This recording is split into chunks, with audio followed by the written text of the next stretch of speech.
Some taxi passengers say they're being ripped off by unmetered taxis charging excessive fares. Taxis are no longer required to have meters, and there are claims some drivers are taking advantage of that by charging people twice what a normal fare should be. James Fleury reports.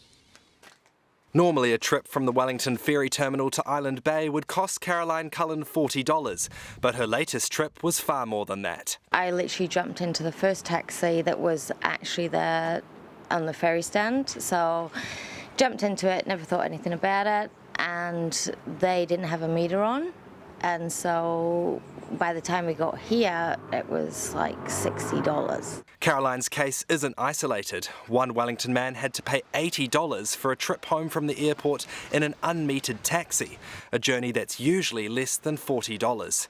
And a couple in Auckland were charged $40 for a 500-metre trip.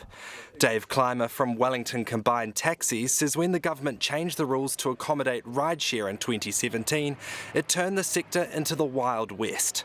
They gave the option to the taxis that they could either have a meter with a fare schedule, or they could just have no meter at all and negotiate the price. The problem is some are not negotiating the price, rather announcing it at the end of the trip.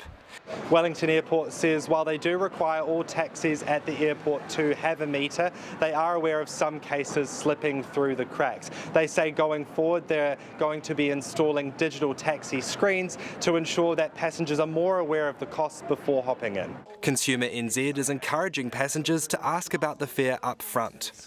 So whether that's what the fare is going to be or how it's going to be calculated. So basically there shouldn't be any nasty surprises.